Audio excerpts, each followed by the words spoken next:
governadores, obrigada pela explanação. Fui fazendo algumas anotações enquanto falavam e mais de 50% delas sempre falavam em reformas. Acho que reformas é uma palavra muito ouvida por nós. E se posso aqui dizer também, a comunicação ela foi bem simples e bem clara. Mas hoje a gente tem um diagnóstico da sociedade em que a gente tem uma gastança, como o senhor bem falou, a gente tem uma insegurança jurídica, a gente tem uma falta de entendimento do que o empreendedor brasileiro precisa. Mas se a gente tivesse que elencar, e vou usar até um ditadinho popular que o senhor usou para explicar como era imposto, o que é o carrapato da vaca ali, o que está sugando, o que hoje deveria ser a primeira frente que deveria ser atacada para que o Brasil pudesse começar a enxergar um futuro diferente. Exatamente.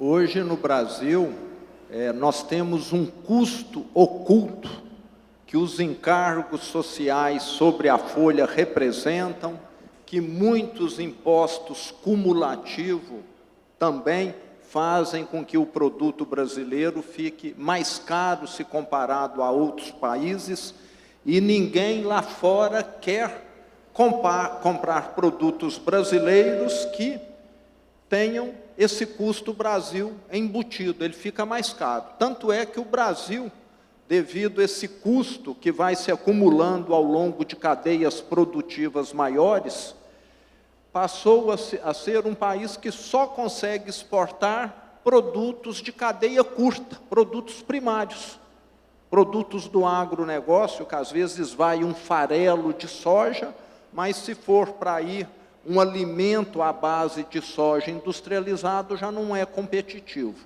Então, é necessário nós termos uma revisão completa. Com a reforma tributária, vamos ter um avanço, graças a Deus, porque, caso contrário, a nossa indústria só tende a reduzir ao longo do tempo.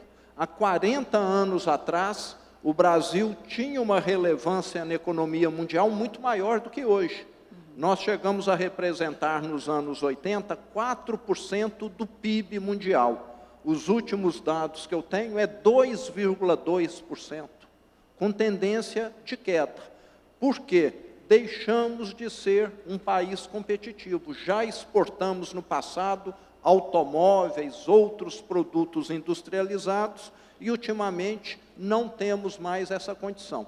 Espero que a reforma tributária melhore essa distorção.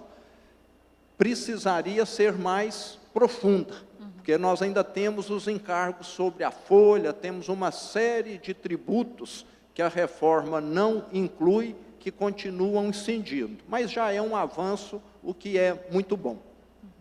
Perfeito. Alô?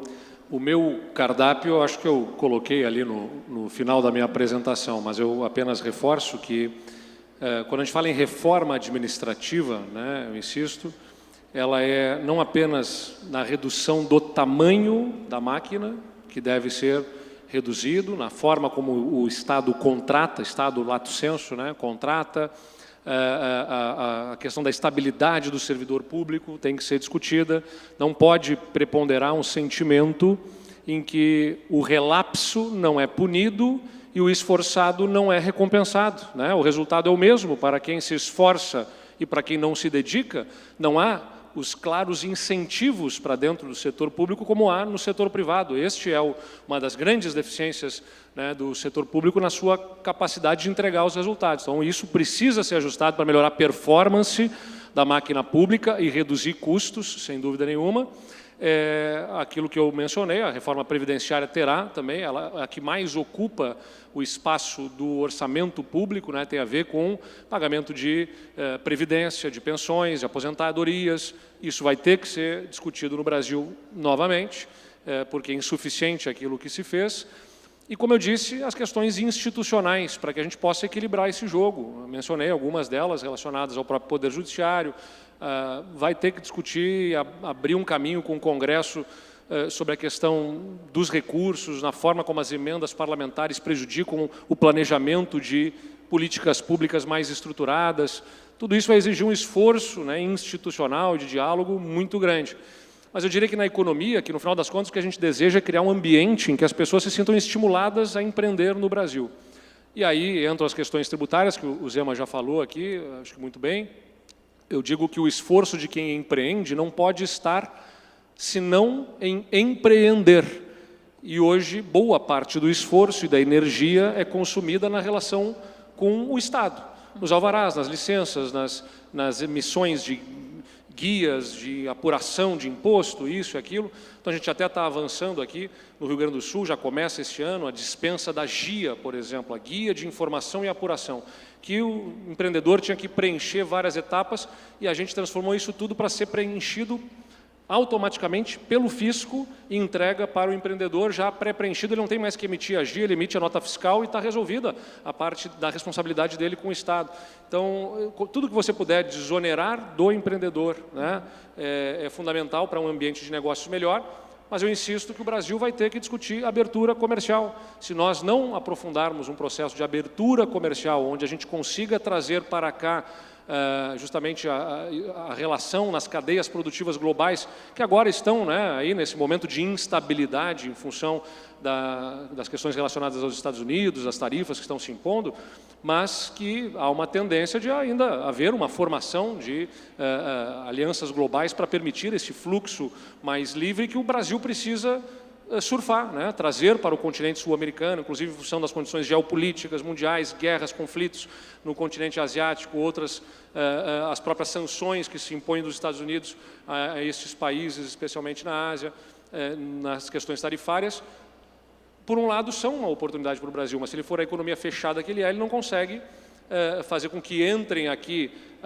os insumos que nós precisamos com menores custos, os equipamentos mais modernos para que se possa produzir mais aqui e melhor no país, e também não vamos conseguir acessar os mercados mais relevantes com condições competitivas. Então, esse é um debate que o Brasil precisa fazer, porque ainda prepondera no Brasil, em alguma medida, a cultura da substituição de importações, o que atrasou muito da nossa economia. Todas essas são reformas que terão que estar na agenda do próximo governo, e que vão exigir muito de capacidade política, de articulação institucional para implementá-la no país.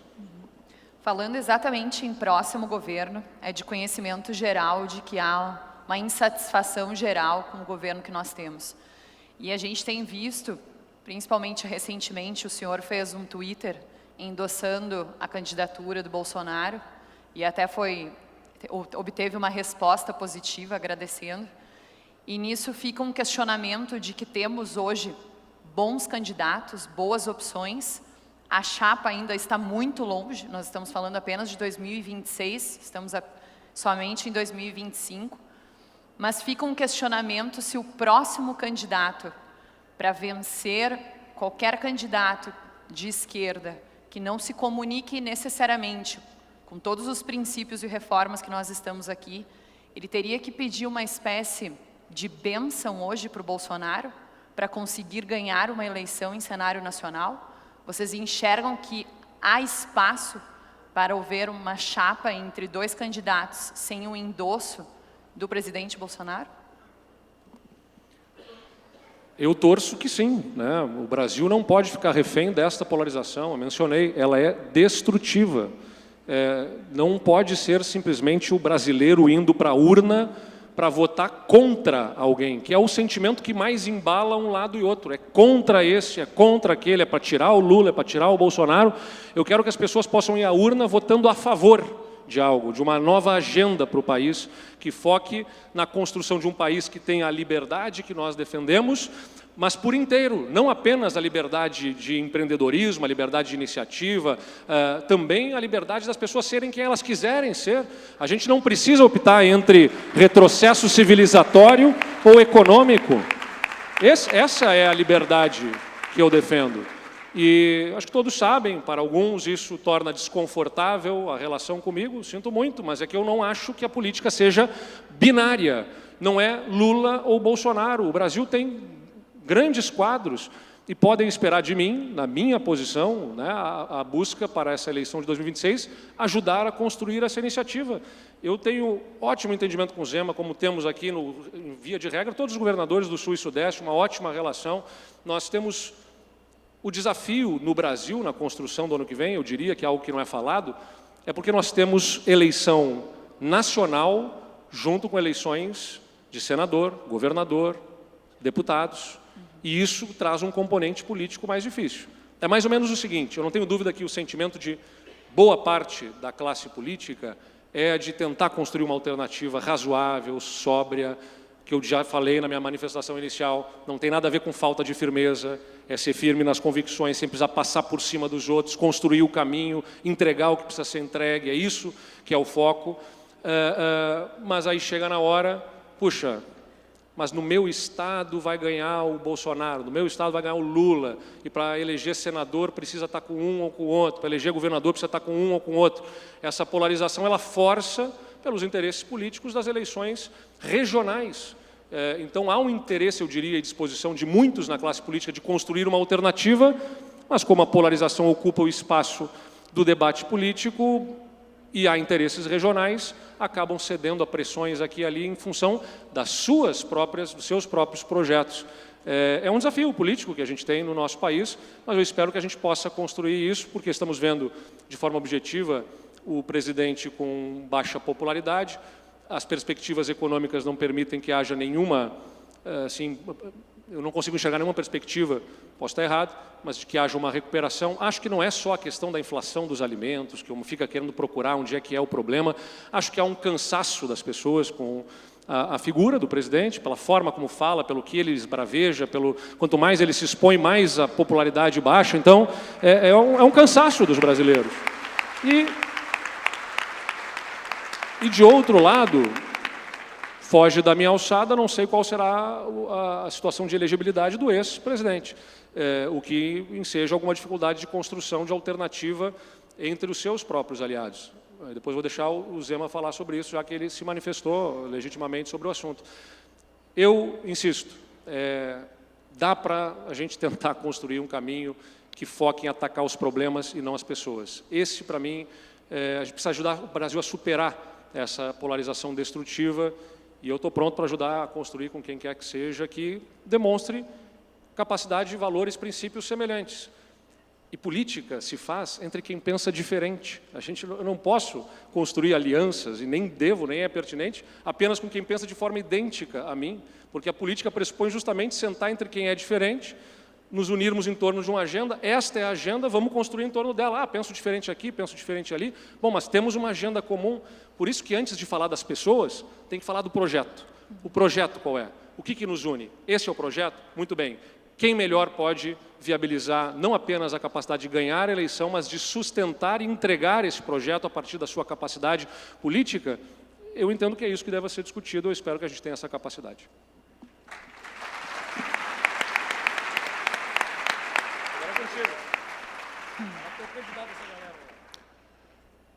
Governador Eduardo Leite tem 20 anos de política, eu tenho só 6, então tem de me dar um desconto aqui. Mas eu sou muito preocupado com essa polarização que ele mencionou. O meu apoio ao Bolsonaro é muito em virtude dele ser o grande líder da direita no Brasil, quem resgatou a direita.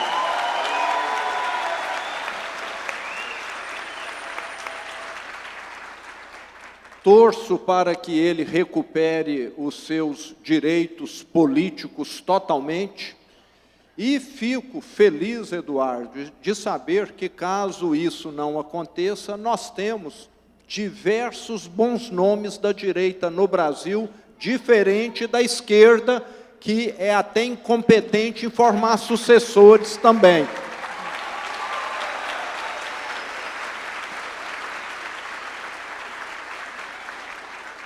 Eu sempre tenho dito que o ano que vem eu tenho 2 grandes projetos, Eduardo. Um é fazer o meu sucessor em Minas Gerais para continuar esse trabalho disciplinado. Eu tenho um vice-governador, Matheus Simões, que é uma pessoa brilhante que eu já falei que estarei apoiando para que continue esse trabalho em Minas Gerais.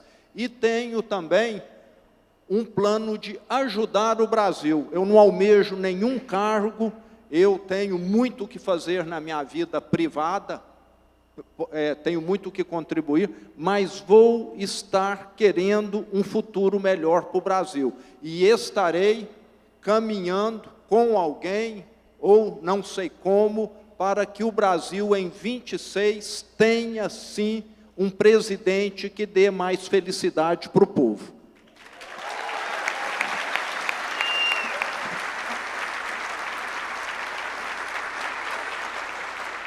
Só quero pegar um gancho do que falou o Zema aqui, que eu acho que é importante, né? O trabalho da gente deve ser, ao vencer a eleição, implementar uma agenda, sustentá-la, angariar os apoios necessários para sustentá-la e, tanto quanto possível, buscar a continuidade de um projeto. Não por se jogar com estratégia eleitoral, usando o governo para isso, mas formando um convencimento da população para que isso aconteça, né? Mostrando os benefícios. E aí está o ponto. O Zema acabou de falar, né? Trabalhará para eleger aí o Matheus Simões, conheço, figura capacitada para o governo de Minas Gerais, certamente, e lhe desejo sucesso nisso. Eu trabalharei aqui para eleger o Gabriel Souza, o meu vice-governador, governador do Estado, porque acredito na capacidade dele de entregar os resultados, acompanhou a gente, e o problema está justamente nisso. A forma como a política do grande líder da direita, né, o Bolsonaro, foi feita com brigas, com desavenças, com enfrentamentos que não se justificavam muitas vezes, acabou resultando no quê? Na volta do Lula. Então, no final das contas, tudo o que ele fez foi trazer o Lula de volta. Por isso que tem que saber, eu sei, eu não estou aqui só para receber os aplausos, eu vou falar minha opinião, respeito as vaias.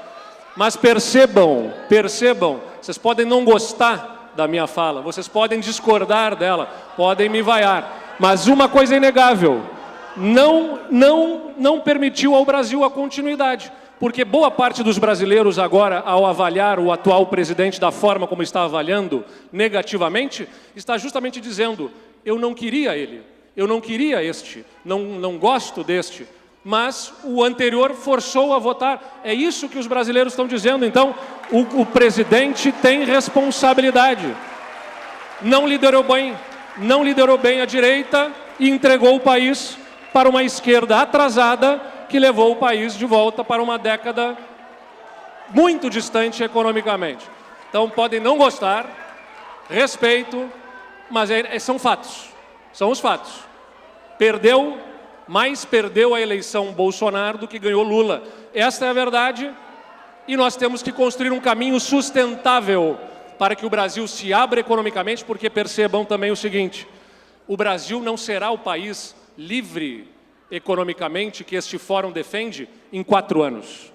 Não será.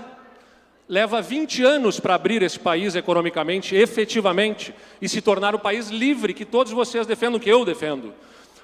20 anos são 5 processos eleitorais.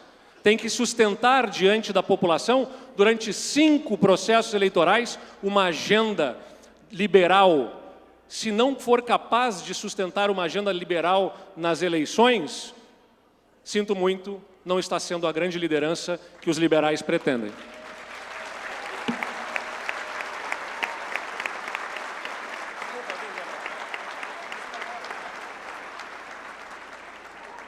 Governadores, devido ao adiantar da hora, gostaria que concluíssem as falas brevemente, tentando deixar uma mensagem aqui para toda a nossa audiência, de que a gente pode aí realmente almejar um futuro brasileiro melhor e que realmente o tema deste fórum, coragem para escolher, seja algo que inspire todos aqui e que 2026 seja melhor. Pessoal, vou ser muito breve. Tem um monte de problema no país que a gente fica olhando, o país que tem isso, tem aquilo, tem dificuldades, tem que ser enfrentadas. Mas eu acho que nós precisamos ser otimistas. O Brasil, nas últimas décadas, com todas as dificuldades que tem, ainda ontem eu ouvia lá o Mansueto e o André Esteves falando coisas adequadas. se aprovou reforma trabalhista, se aprovou marco regulatório do saneamento, as concessões que antes eram demonizadas estão aí sendo feitas, apesar, né, destes que governam hoje, historicamente se manifestarem contra. Estão fazendo concessões de estradas, por exemplo, estão deixando de fazer em outras áreas que deveriam, é verdade, mas muito se avançou. Então, o Brasil tem desafios, tem problemas, mas há avanços que precisam ser reconhecidos, que não são desse ou daquele governo, mas que passam a ser efetivamente da sociedade. Eu torço para que a gente possa, né, ao observarmos esses avanços, termos otimismo, confiança e a capacidade de construir um país melhor, como eu disse, buscando as maiores convergências que tenhamos, sabendo nos respeitar nas divergências e olhando para o futuro. A gente não precisa pensar igual, a gente só precisa pensar no Brasil. Muito obrigado.